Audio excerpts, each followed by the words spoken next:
listen to my mind until I don't know who I am. Mirror man.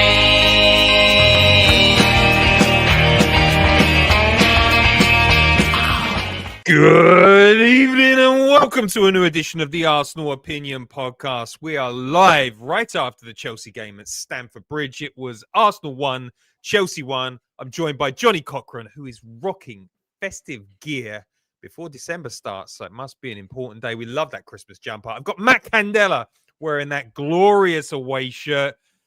It's not often we come on these podcasts these days, boys, and we don't have a win to talk about, but we didn't lose. Guys, a little bit of a feelings check out there. How we feeling?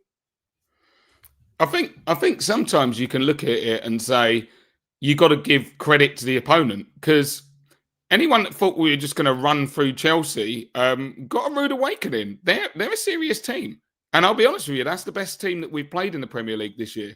That we did not dominate overall. It was a competitive game, and so all things considered, I'm sure we're going to get onto it, Pete. But it's yet another week where my prediction has been proved right in the sense that I predicted a draw.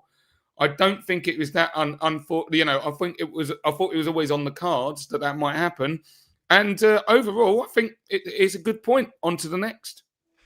Johnny, you've been playing at a level on the predictions front where you're getting exact matches. I don't like to see you celebrating like kind of like tap-ins here, like just guessing a draw. Not really braggable.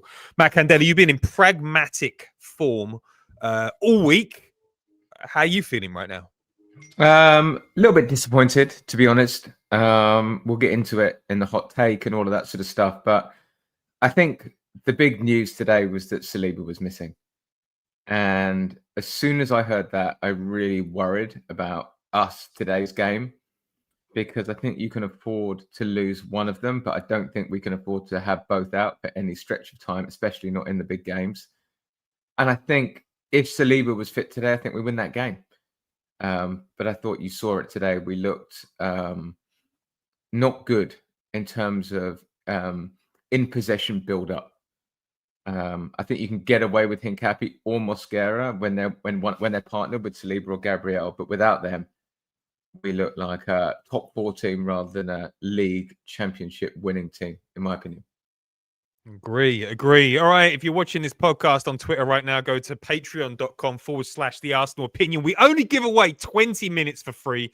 Then it's for the members for 48 hours. If you're listening to this on Monday, you can subscribe through Apple to get advert-free all of the bonus content. And remember, if you are a member across any of the platforms, there's a really cool Discord channel where people were saying I was taking Saudi money earlier, which felt a little bit out of order. Taking pot shots at me. Don't like to hear that. Listen, there's a little tradition in this show, and it is called Hottest of Takes. Hottest of Takes. The AOP, Hottest of Takes. Make it spicy. Matt Candela, where are you going to go with this week's Hottest of Takes? Make it spicy. I'm going to go and say that was a really big missed opportunity. And I know it's really easy to rationalize because of just what a week we've had, the form we've been in, the long unbeaten run. But I will still say that when the jury has to be out, because when your rivals give you a one-man advantage for 50 minutes and you think you're better than them anyway, you've got to capitalize. And I thought we were sloppy today. I thought we were sloppy in possession. I thought there wasn't the usual zip about us. I thought we had opportunities in the second half and we weren't ourselves at key moments. I thought we missed a couple of opportunities. I thought our best players didn't step up. I thought our subs didn't step up. So I'll take it. It's not a big critique of where we're at and all of those sorts of things. Peak Man City win that game when Arsenal go down to 10. This is Chelsea, a young Chelsea. They showed their youth today, and it reminded me a little bit of when Arsenal used to play peak Chelsea, and we had our young players. And then I really felt like this reminded me of the League Cup game where I think Theo Walcott scored his first goal in the League Cup final. Then Didier Drogba just came in the second half and beasted us. That was the opportunity today. The Caicedo in his own head. It was all there for us. We should have gone. We should have scored 3 goals in the second half and shut them up. And we didn't. So I do feel like that was a real missed opportunity. And I know that you can easily say, you know, a point away, Chelsea were good, all of those things. But for me, big missed opportunity. Big missed opportunity out there, Johnny. Where are you going to take this week's hottest of takes? Well, the thing is, and I think everything Matt said there is completely legit. I do think it's a missed opportunity. But guess what? You're not going to win every game. You're just not. You can't do it. And so that's one of the reasons why I predicted I thought it might be a draw, because you're going away to a team that beat Barcelona there this week as well. And, you know, Barcelona are not the peak of their powers, but there's still no mugs. And Chelsea handled them. And, you know, we saw what they done in the Club World Cup in the summer as well with PSG, who we had trouble with. So I think Chelsea are a team on the up. I feel like Maresca's ideas are starting to seep through. But broadly speaking, I'm gonna counteract Matt's point a little bit and just say it is a missed opportunity. But the main thing is we didn't lose, and I feel like this was, by the fact that we scored and got ourselves back into it in another way, is also a sign of champions in waiting, because you had to dig deep. It just wasn't completely working with a lot of our players, our combinations. We've had a lot of games lately, big games. Everyone's got pressure on them. And yet we managed to find a way. And so my hottest of takes, to somewhat counterbalance Matt's, is that the fact that we didn't lose is actually a sign of our credibility, and that we are ultimately a legit team who are very hard to beat. Yeah, I like both of those. I like both of those hot takes. My my hot take today is this is just a typical Mikel Arteta week. He has not learned from last year when it comes to rotation. He put all these big pieces out for 3 games. The first 2 games, we had super intense game against Spurs. Love to win against Spurs. Bayern Munich, it was not as important for me. It was not as important for me, but Arteta rolled out all of the big pieces again. We lose Trossard to a calf injury. We lose Saliba to a calf injury. And then we put on a very dismal performance. I don't have any real criticism of what the players did out there today. They had put it all on the line for 2 absolutely massive games. We were world-class against Spurs, world-class against Bayern Munich. But the reality of top-level football is you cannot have basically the same team in 3 mega games and expect brilliant outcomes. I think we were lucky that Caicedo had an absolute nightmare and got himself sent off, because I think it would have been really difficult against 11 men over the 45 minutes. So I'm actually walking away from this celebrating the point, and I just wish Mikel Arteta would wake up and smell the roses when it comes to Premier League football. He's making the same mistakes. He's lost Trossard and he's lost Saliba. Saliba and Gabriel out of a game for the first time in 162 appearances. That should send warning signs through the entire coaching staff at Arsenal. They need to let their foot off the gas here, and we need to start getting back to rotational ways. Every time it gets emotional at Arsenal, Arteta rolls out all these big pieces, and we've seen the movie too many times. I can't be seeing the same ending this year. Mikel Arteta needs to rotate better. I am really happy with that point. All right, let's move on to the first topic of conversation. We're just going to go to a place of me getting some flowers. I like flowers. Johnny, you scoffed at me. Mac Andela, you turned off your video and screamed when I said the number 9 that I wanted to see rolling out against Chelsea was the best number 9 at Arsenal. The creator, the finisher, the monster in the box, Mikel Merino. Mikel Merino did it again. He was in the box, little nod, bang, Arsenal back in the game. I don't know whether it was an outrageous performance, but let's just, jokes aside here, Mikel Merino steps up and does the business for Arsenal again. Johnny Cochran, what did you make of Mikel Merino? It's probably his last game there for quite a long time. Jesus is back. Gyökeres was back in the mixer. Probably would have scored a goal if Timber wasn't in his way. But let's just have like one last hurrah for Mikel Merino at number 9. He stepped up with the goods again. Yeah, I mean, I very nearly had Mikel Merino as my hottest of takes because he might be on a very short list of most important players at Arsenal now because of how we need to use him. And I don't think the game was completely good for him in the first half. Kept giving the ball away. But he was also the player that got fouled by Caicedo, obviously, in the red card incident, played on with what was a really nasty tackle, just double-hard bastard, keeps going. And basically in the second half, he was the best player on the pitch. Without a doubt. The way that he could get forward for that goal, that's a wonderfully taken goal, by the way. Really, really nice stuff. And you've seen, obviously, you mentioned about Big Vic with Timber at the end there. It was annoying. But one way or another, Mikel Merino, when he had his opportunity, just dominated. No one else is getting this. It's on my head, whack, pick it out. And then that's class goal. And we've seen him do that at Newcastle as well. Big moments. But then at some point, he's asked to just drop deep and just fill in midfield. And he can do that as well, winning challenges, distributing the ball. So you've got a guy who's so versatile. And it's only the grace that he plays the game with that, is not as graceful sometimes, that I don't think people give him the full credit. Like, we are really seeing what Mickey Marino's about now. And it is big games, big moments. You can trust him. He's going to sort you out in multiple positions. So I thought this was a true, a kind of feather in the cap for Marino today. He rescued the way his afternoon was going and put in a dominant display. Matt, this is probably the last time we'll see Marino there this season, unless we're fighting for a win with the last 15 to go. How impressed have you been with his development through the course of a whole year? Because I do remember at the start of last season, he wasn't a joke figure, but it was kind of like, oh, we've got a bit of a clogger in here. Big Mikel Merino, loves to press, not really that good in the box, not really one for the Mesut Ozil passes. But fast forward a year, and he seems to be one of our key midfielders. You said that he could be like our Gilles Grimondi. Do you want to upgrade that a little bit, Matt? Well, he's our Dennis Bergkamp at times. I think he's more of a 10 than a 9, to be honest. Because he can finish when he's in position to finish, but his main attribute in that defensive 9 position is his ability to service the players in front of him.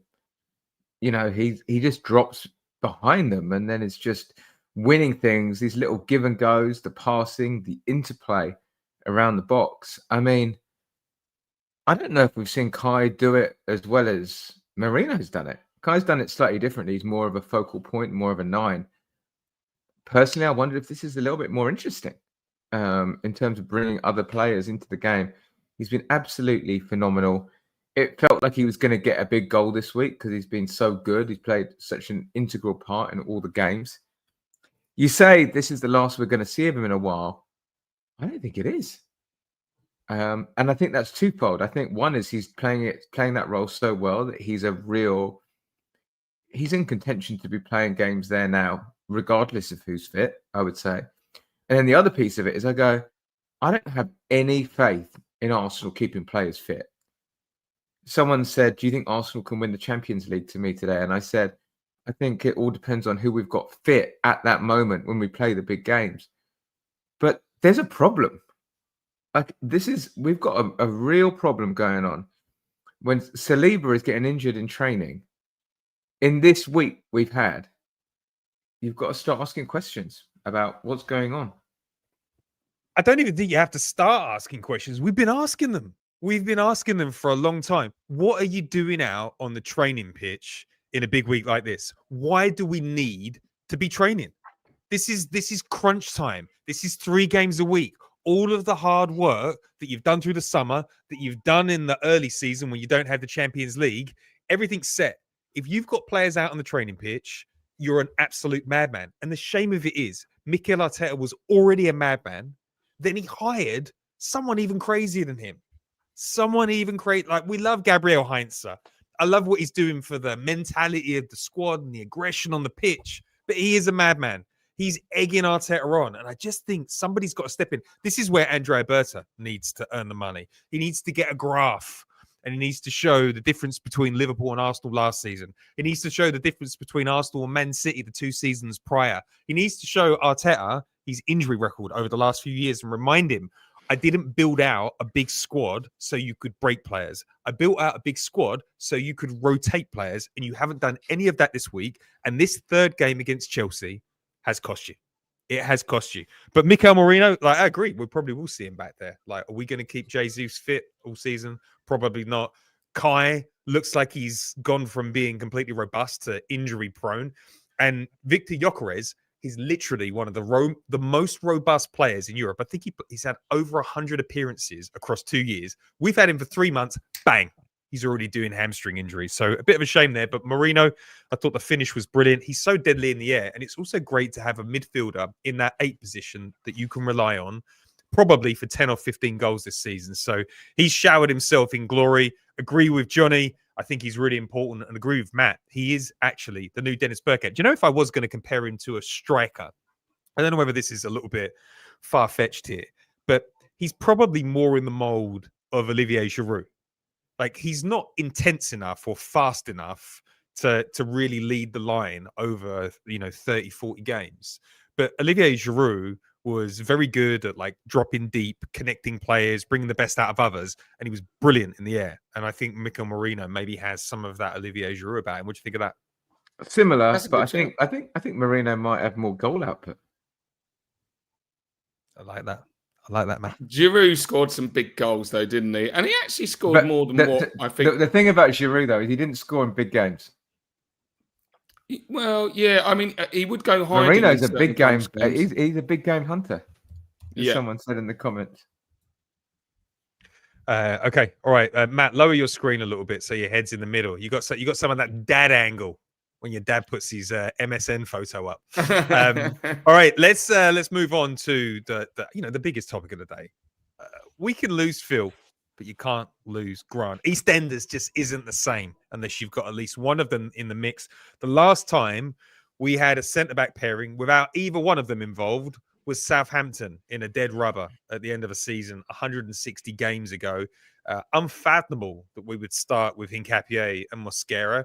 We did, and there was consequences for this. Matt, in our GC with some of our friends, it was pointed out Chelsea were like, let them have the ball. They're not going to do anything with them. Declan Rice was dropping into that centre-back position to help with the build-up. How diabolical was it, Matt? I mean, diabolical. I'm being so over the top, Chelsea. Diabolical by Arsenal standards, where a shot hurts us. But talk to me about the performance. What did you see in both of them? What wasn't there that we normally have? Composure. I think composure was the missing piece, right? It just felt like every time we had the ball at the back, it always felt like we were on the edge of our seats. We've got so used to playing with such confidence out of the back. And today was the first time in a while. And I think they pressed hard as well. But I didn't feel confident whenever we had the ball there. And then obviously conceding that goal from a corner. I don't think that happens if Saliba's there and Gabriel's there. We're not conceding goal. We haven't conceded a goal like that in a long time. That's centre half snaffling. That's Saliba heading out of the near post or Gabriel. So, I thought we lost a lot of composure. I thought it was interesting because I thought, in my head, Hincapié was the more refined of the players, maybe just really the fee and the experience. I thought Hincapié looked very raw today, like a lot of good things. Mosquera looked more composed to me than Hincapié. Looked a bit more grown up, to be honest. Hincapié scared me a bit, like a lot of aggression, but I didn't. Cheering like that when in Neto's face when you get when they're about to take a corner. I mean that's suicidal. Like, don't cheer when the opponent's about to take a corner, for God's sake. No, so what are you doing, mate? Like, you didn't. It's not good giving away a corner, my friend. Not when you're at the Arsenal. Johnny, no Gabriel. Bad news. No Saliba as well. Horrible news. What did you make of the performance? Because I think we've rated the rotation options with both Mosquera and Hincapié. But together, it was like a first date that didn't go particularly well. Yeah, I think the way Matt laid it out is actually really bang on. That's what I felt. Like the composure just wasn't there. And I think this is a good kind of example to Arsenal fans or anyone that observes Arsenal for the influence that Big Bill Saliba does have on this team. And it's not separate to Gabriel, obviously, but we knew that Gabriel was out. And there have been question marks over time about whether Big Bill has the same kind of... He's obviously got a different leadership style. He's not as in your face as Gabby. But clearly, when you take Bill out and it's two kind of, I don't want to say novices, but, you know, not first teamers, suddenly indecision creeps in. A little bit of a lack of direct, hold up. Whereas these two guys have been hanging off or matching the energy from Big Bill or Big Gab, whoever's playing at the time. I do think that overall, like, you know, who's got a better squad of centre backs? These guys as rotation options is obscene. But when it really comes down to it, this is, again, goes back to the point I was making about why I think that all things considered, you look at this point at Chelsea and say, it's a point gained. Because we didn't know heading into this, we were going to be without our two first choice starting centre halves. And we can't, in one hand, say, oh my God, we've got the best defence in the world, the best two centre halves, and then they both go missing, and we're just like, yeah, it's just another day at the office. It was a more challenging game for us because we're missing Phil and Grant, and because we were without them, and we were playing a game team in Chelsea. We should probably reflect on it and go, without all our starting players, against a team that were up for it and giving it, then maybe we just come away. It's another game we haven't been beaten. No one's really making ground up on us. Obviously, City a little bit, but Chelsea are a good team. And the main thing is we didn't lose. So yeah, massively felt the lack of their presence in the heart of the team today. But that even more makes this point look like a real positive one to me. I'll also say if Mosquera and Hincapié get a little run, although there might be a bit of immediate pain, there might be a couple of drop points, there might be a win that turns into a draw. We will benefit at the back end of the season when we have to call on these players and that they are battle hardened, they've played in big games. Like, I think we've benefited from Mosquera going and playing that Liverpool away game. I think we benefited from blooding some of these players, and I think they will improve and be better from the game they had yesterday. And hopefully it's not often that they're playing together rather than with Gabriel or Saliba. Yeah. It was a rough outing, but was it ever going to be anything else? Like they've only played 4 or 5 games between them in the Premier League. So there's no chemistry there. They're both really young, and Stamford Bridge is quite a fierce place to play. I think some of the things that were annoying me a little bit, like Hincapié is fun to watch when he's in a less emotional game.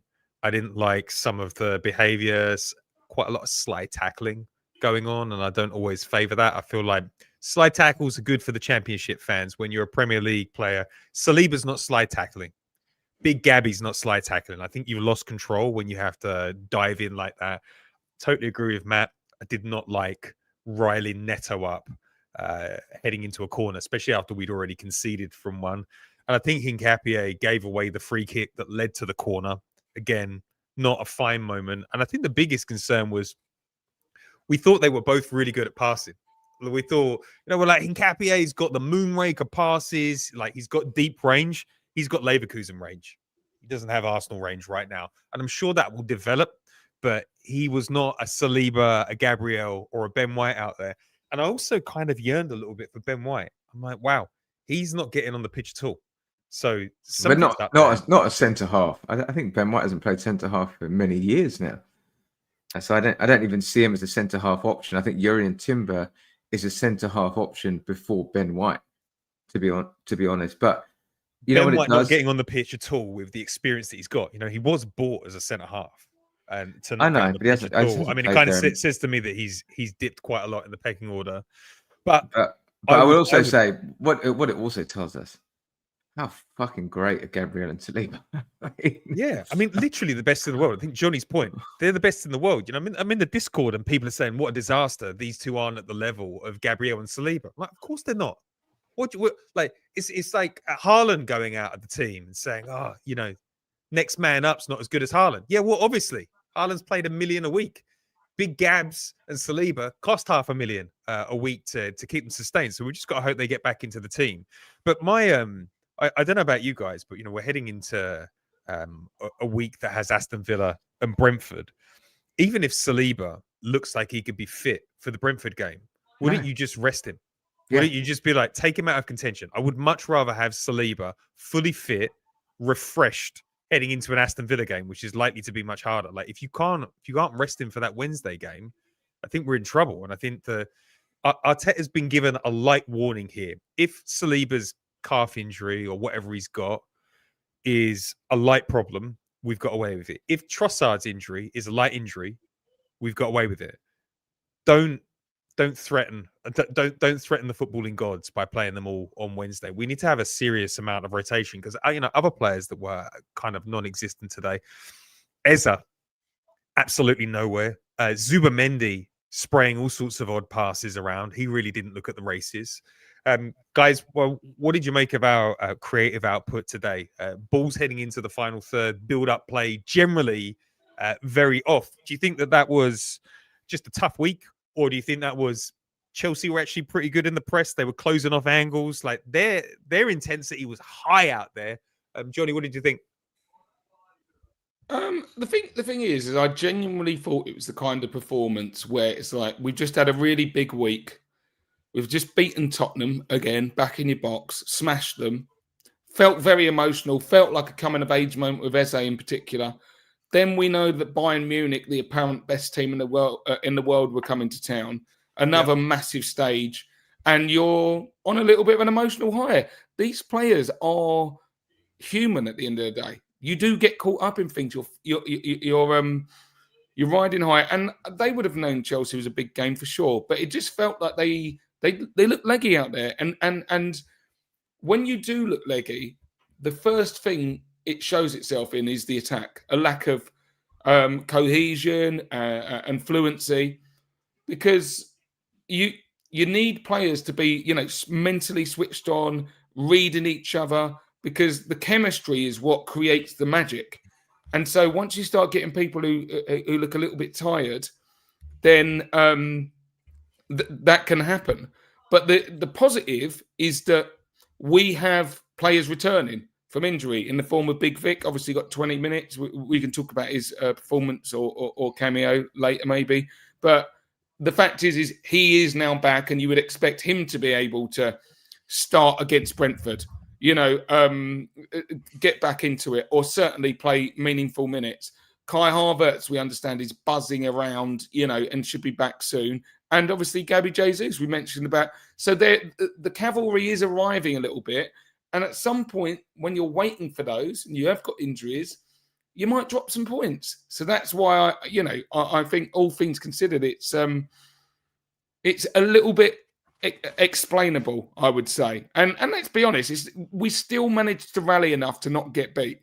It just wasn't that day of us looking so sparky when we'd just done it in both games against Tottenham and Bayern. So, take our lumps and we move on with this one.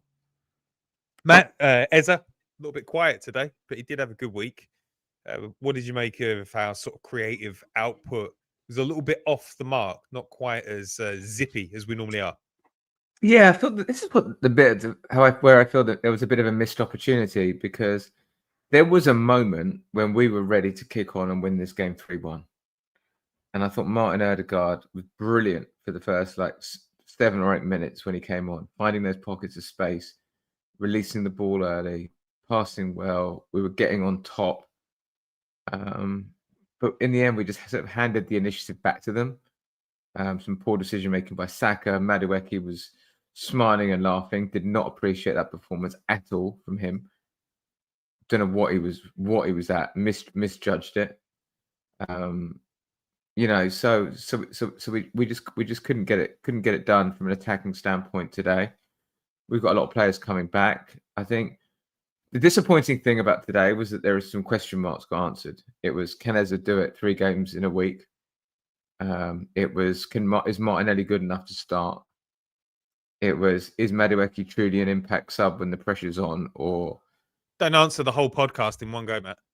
I, We've got to but, get through some topics here. but there were just a lot. I just felt like there were a lot of questions got asked that we thought maybe we had different answers to a week ago or in midweek, and suddenly we've got to ask the question again. On a lot, Matt, let me drill down on the point that you made there. Could Eza handle 3 games in a week?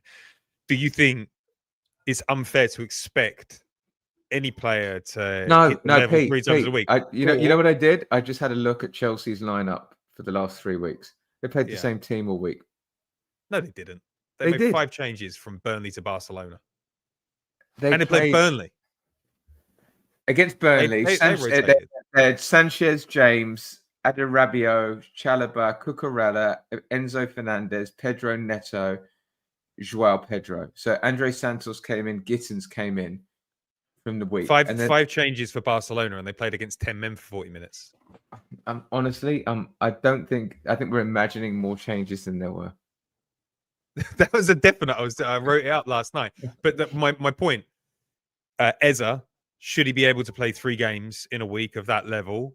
Or is he also, he's got to get used to playing Champions League. I mean, he's normally not playing 3 games a week until he gets into December. Arsenal starts a little bit earlier. Are we being a little bit unfair? Does he need a bit of time to adapt? There's also been a lot of pressure on him. I thought Eza was poor today. I thought Eza was poor. And the biggest thing that was poor for me was he didn't win his duels. And that sounds very Mikel Arteta, but there were about 4 or 5 times where he went in on a tackle against another midfielder, not against a defender, and he didn't come away with the ball. And that's not good enough for an Arteta system. You've got to go and compete. And he looked weak out there. And that was the disappointing thing. It was one of those games where it was 50-50s. They were 50-50s. And he didn't do it. And he's got to get better at that, because you can't go and win big away games when your midfielders don't win the 50-50s. I think the situation with this is with Eze. I've been saying consistently that number 10 role or whatever. I think that we need to start viewing it through the lens of that being an auxiliary striker, a backup, like a second striker.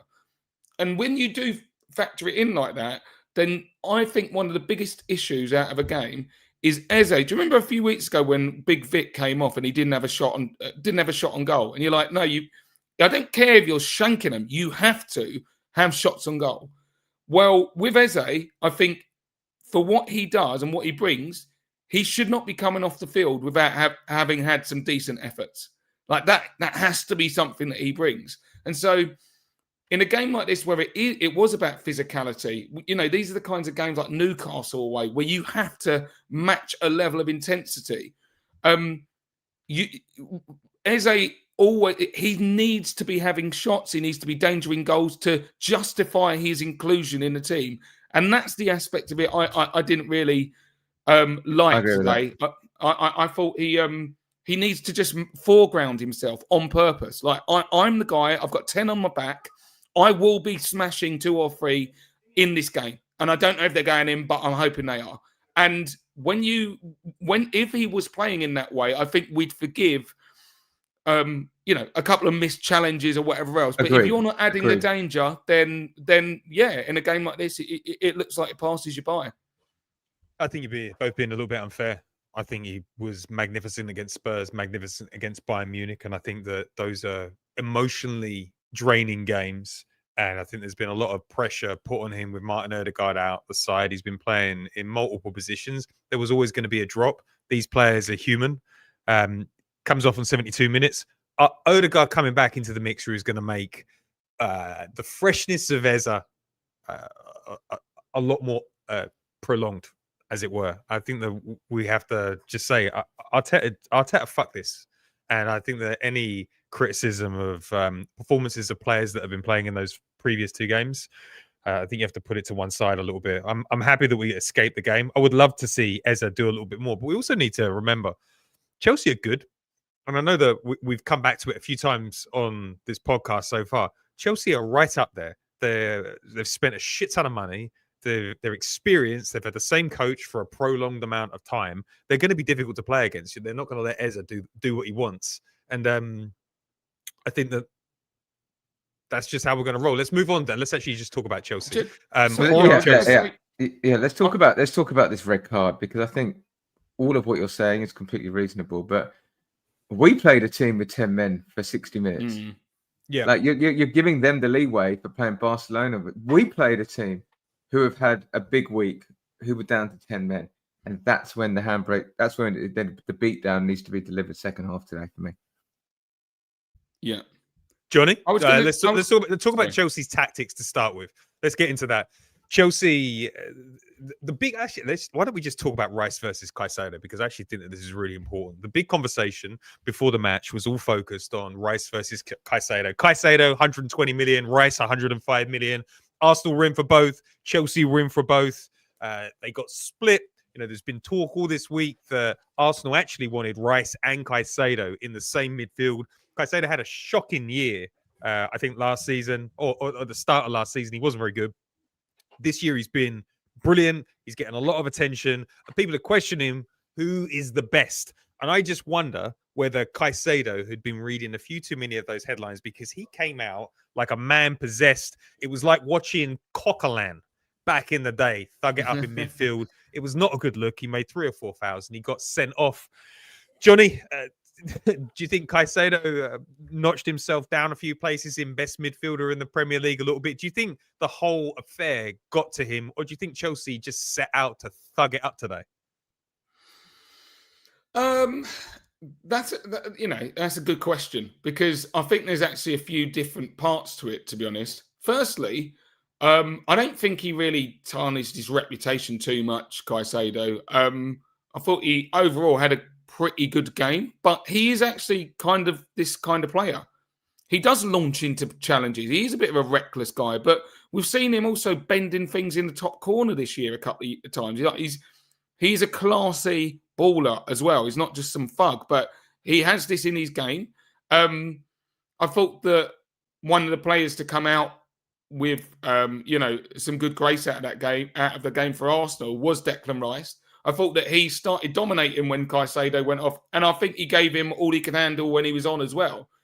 Like, playing at such a high level.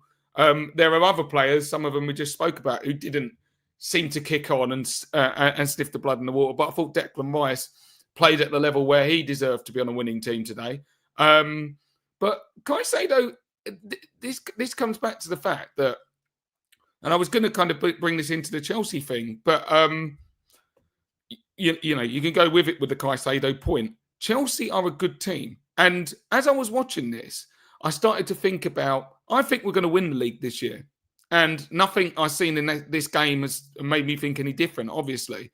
But one of the things I think about is, if we did win the league, we'd certainly be favourites to win it again the year after. And we've seen Liverpool capitulate, but we look like we've built something that could be a bit of a dynasty.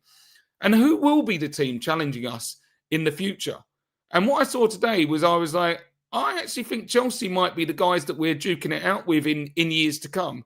Because if you look at their team, Caicedo, I can't stand Enzo, but he is a decent player. These are not mugs. Reece James, I think you said, Matt, on Before the Whistle, suddenly fit again. He's a very good football player, Reece James. And if he can, it's just injuries with him. Cucurella, annoying, I hate that guy as well. But the only real weakness I can see is their goalkeeper. If they fix their goalkeeper, they will be a team that are absolutely on the up. And so, I think that Caicedo, Rice could end up becoming Patrick Vieira, Roy Keane in years to come, that kind of thing. They look like adversaries on similar levels for me. But I do think that Declan obviously shaded it, particularly because Caicedo got himself sent off in a rash way. So, I don't think he disgraced himself in terms of his ability. Matt, I thought that Caicedo did disgrace himself in terms of his ability. I think that every time I watch him, he is archetypal destroyer. That's his mindset. Like, he's got some fancy bells and whistles, but nothing like Declan Rice. And I thought today was an embarrassing performance from a player who was looking to make the whole game about himself. He wanted to be the Roy Keane in that situation, and he let himself down and he let his team down. What did you think? Absolute disgraceful performance from Caicedo. Disgraceful. Absolute disgusting. He came in. He was out of control from minute one. Overly aggressive. No composure. Looked like a little kid. We've seen it before from him. He's been good this year, but he clearly been reading all the papers and wanted to go out and wanted to win the Caicedo Rice headline.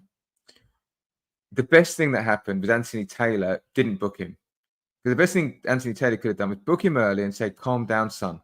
He didn't get booked. He could have had 5 yellows. Literally, the guy could have had 5 yellows. He was out of control. The fans were egging him on. And then finally, he put in a tackle that was straight red, no debate. As soon as he saw it, you're like, just send that to VAR and he's gone. Could have broken his ankle. And not just that, he then cheated and rolled around because he knew he was going to get sent off. Absolute fucking disgrace. Nothing about that made me think that this is a guy with anything about him. He blotted the copybook in a big way. Totally agree with that.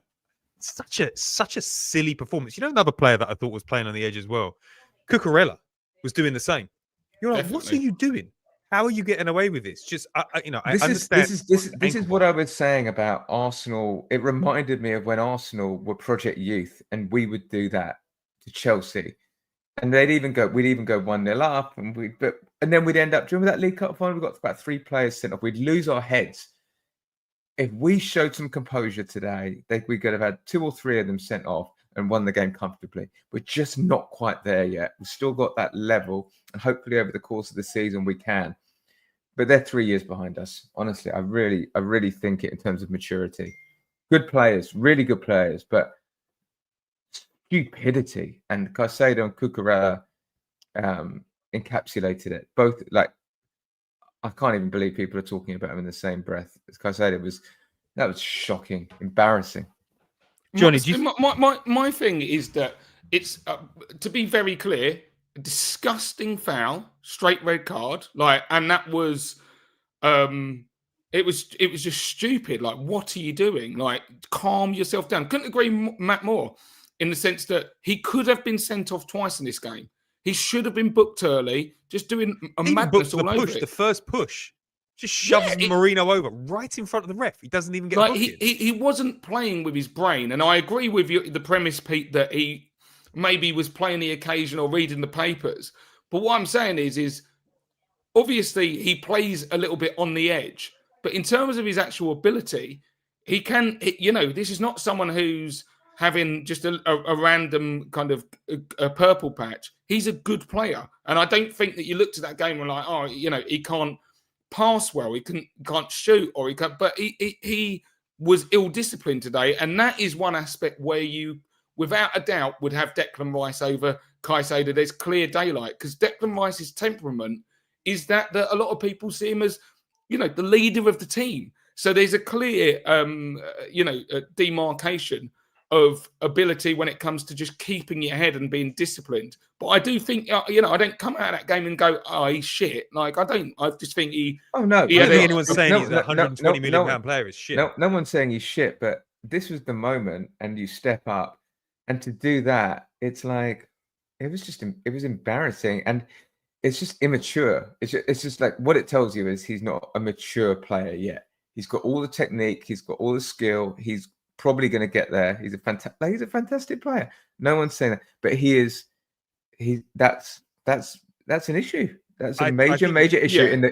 And when you drop that in your biggest game, when all eyes are on you, that is a total lack of control. I think there are lots of variety of number 6 that you get in the Premier League, and I feel like you've got your kind of Rodris, you've got your Zubimendis out there, and then you've got your Paulinhas. And I'm not saying Caicedo is Paulinho, but he is much more one-dimensional than Declan is when he plays in that position, and certainly more one-dimensional than Rodri. And I think today he went out to show a point. And when the only way to show a point is by being the biggest bruiser on the pitch and being reckless, I think you've lost the battle out there. And I genuinely think if Chelsea had kept 11, I think if he kept his head and 11 men were on the pitch for Chelsea the whole game, I think we probably have got beaten today. I really think that they probably would have beaten us. I think they could add additional freshness. I think they were getting in behind us. They were asking questions of us. The game was wide open. It didn't really feel like it was going our way.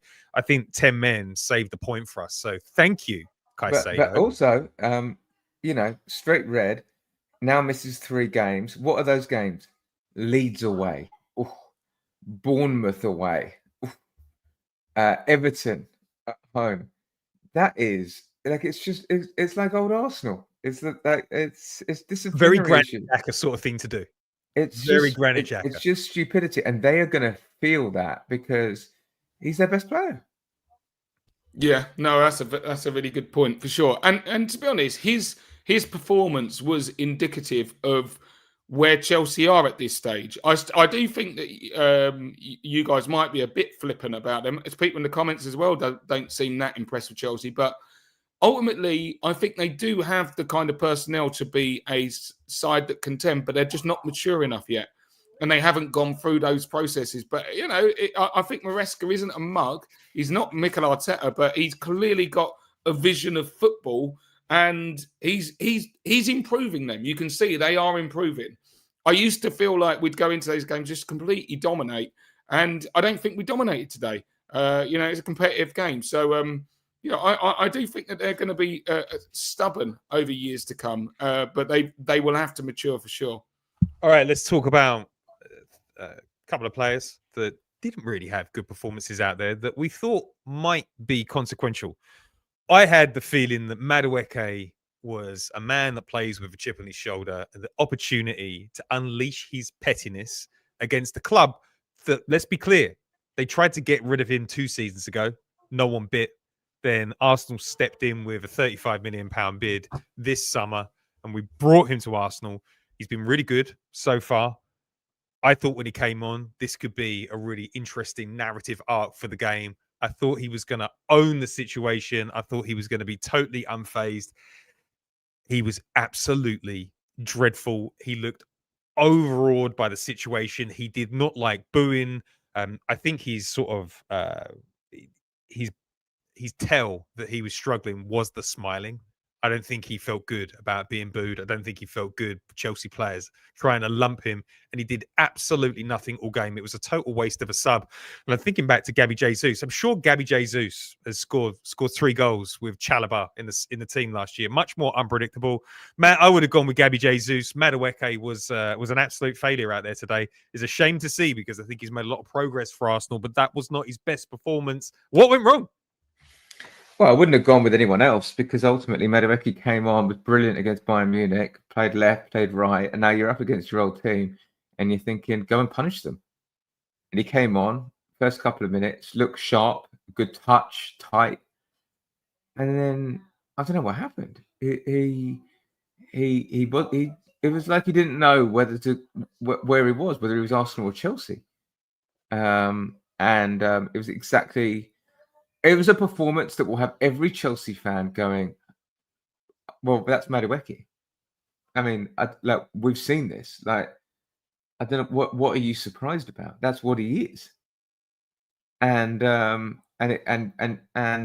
what it felt like zero end product, zero, like a lack of commitment, the laughing, the smiling, And by the way, Fofana was going in on him like you'd want your centre-half to go in. And he was almost like, oh, I don't know whether to go and push him back because I'm Arsenal or whether I know him, so I'm trying to have a joke and a laugh.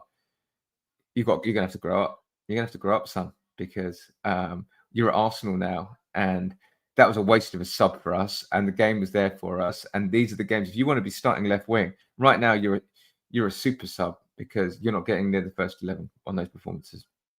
Johnny, you like to say that you enjoy players who gut it out in big games. Madueke did not look like he was ready to face his old club out there. What went wrong? Because he's been so good for Arsenal so far in his Arsenal career. It did feel a little bit like it was the team he was playing. He looked like he was, he was affected by the stage. Against Bayern Munich, he's got there's nothing connecting him to that club. It's just a good opportunity to showcase himself. He knew he was back at the bridge. The boos affected him. I mean, it's a really weird thing, because when you think about the atmosphere when Madueke was signed, there were, let's be honest, some members of the Arsenal fan base disgraced themselves with the kind of commentary around Madueke before he'd even kicked a ball for us, going absolutely way. Like, granted, we all were a bit puzzled by the move, but for him to be so focused on, showcasing what he can do, and he has had a good impact since being at Arsenal. But one of the main things I've liked about him is a bit of bravery when he's on the ball, in terms of he always wants to run his man and whatnot. And it looked like he was second guessing himself a little bit today, and it played. It showed on camera today that he just wasn't quite with it. And in terms of if you were going to get conclusions, I agree with what Matt said. I don't think you can look at that performance and think this is someone who's making any kind of strong argument to be a regular starter. We're going to need to see more from you against 10 men. The fullbacks should have been getting run on left, right, and centre when we've got a one-man advantage. And for Noni to come on and just lay an egg like that, he wasn't the only one, if I'm honest, but he's one of the players that contributed to us not even feeling like we had a man advantage. So I'm gonna say it was definitely a missed opportunity for Noni, and he needs to improve.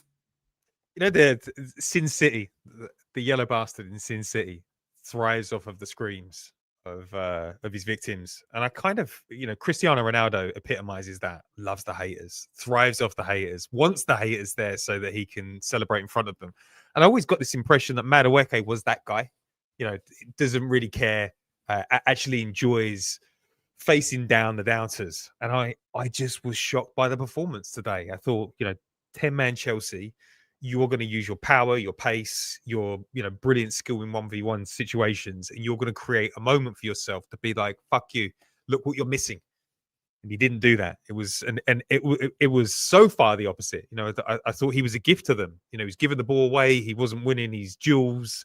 Just a horrible afternoon. And he's gone from putting himself in position to start after the performance in the week to sitting on the bench for a couple of games after that one. It really wasn't that good, and I don't think you can blame the fitness. That just looked like he let the mental toll of the moment weigh too heavily on his shoulders. So really, really disappointing. He's gone 2 steps forward, 1 step back there, in my opinion. But hopefully he can do some damage over the next month, because he's certainly going to be an important player. And we all have moments like that. We've all walked into a bar and it's our old work colleagues, and we've got that feeling in the pit of our stomach. We don't like it. We are all human.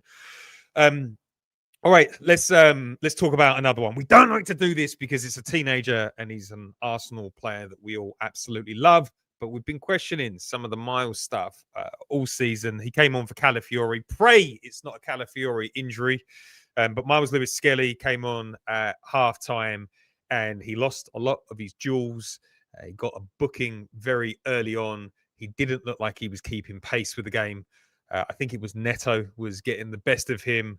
Johnny, Miles, not his best game. He's not in a great stretch of form at the moment. Do you think he is letting the bench get to him a little bit out here? Or are these the rough edges that we just didn't see last year because he was in the form of his life? I think it's a little bit, from column A and a bit from column B, because I think one of the conclusions I'd make with Miles is he seems to be a bit of a form player. He needs to be given a few games to get himself. He's a rhythm player, I should say. He needs to be in rhythm. When you just keep dropping him in, he can look a little bit off the pace sometimes. And it's interesting when Matt was saying earlier about his booking that, it's not his fault he had to do it. And he did once he's in that situation, because obviously it's a really dangerous thing. But the point is that positionally, he does that. He goes to sleep sometimes. He gets himself in bad positions where all he can do is foul the player.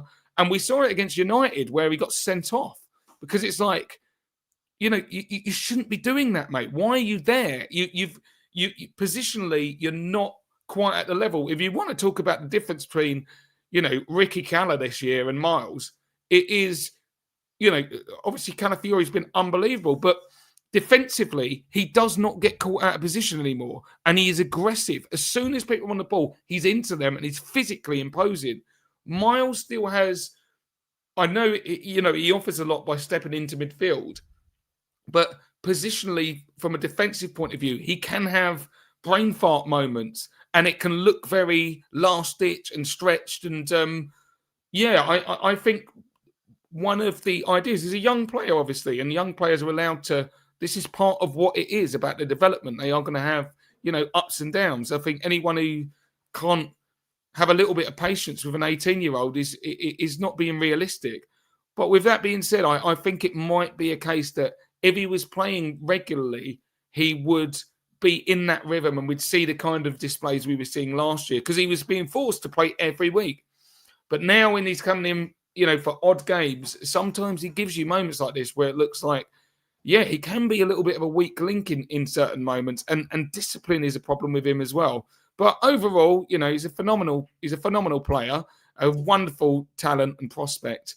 And, sometimes you, as Arsenal fans, you're just going to have to take the rough with the smooth with these young players who are stepping in and playing at the top level.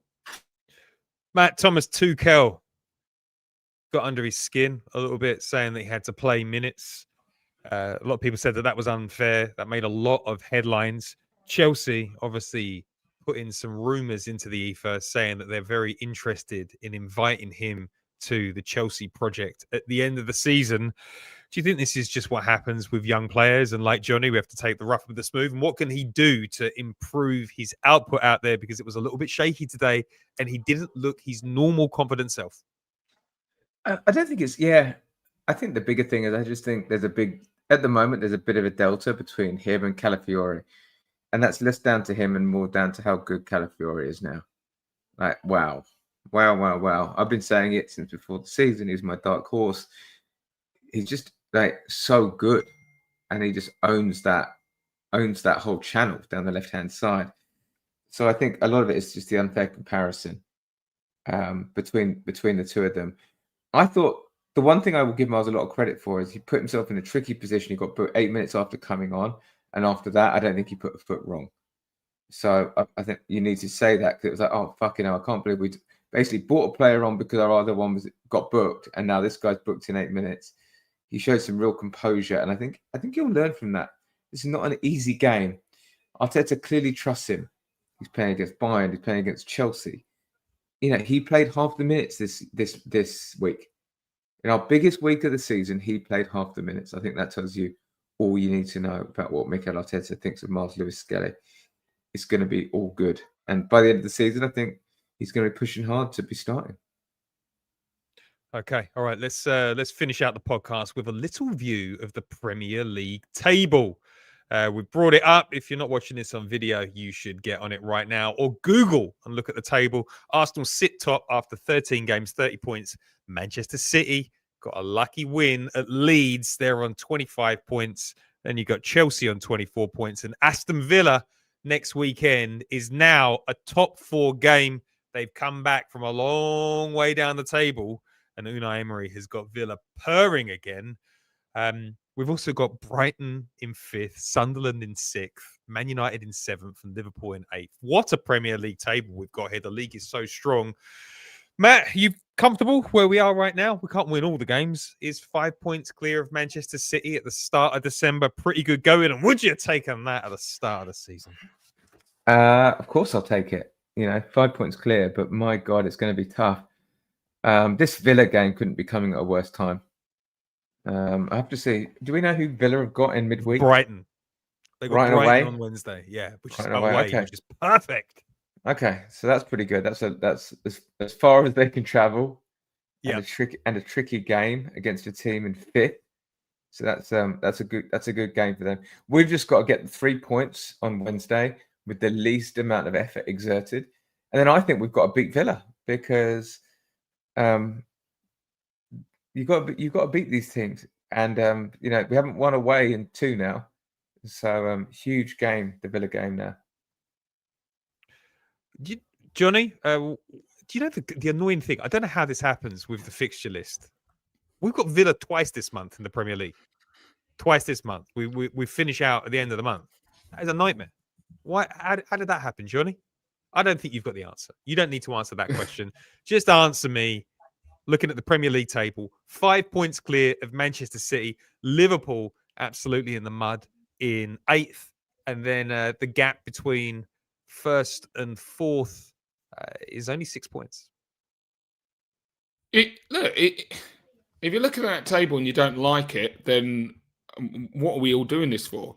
5 points clear before a busy December period. And listen, think about the away games we've had this year. We've been to Anfield, and it doesn't, obviously we lost at Anfield, and you see what they've done since then. We've now been to the Bridge, that's gone. Been to Old Trafford. We've got to go to the Etihad still. We've been to St James's Park. Yep. Our most difficult games are gone already, and we sit 5 points clear. Obviously, the Etihad will be a hard game. I think we'll beat them up there. Villa Park is still one that remains, and they've shown us in the past that they can be party poopers for us.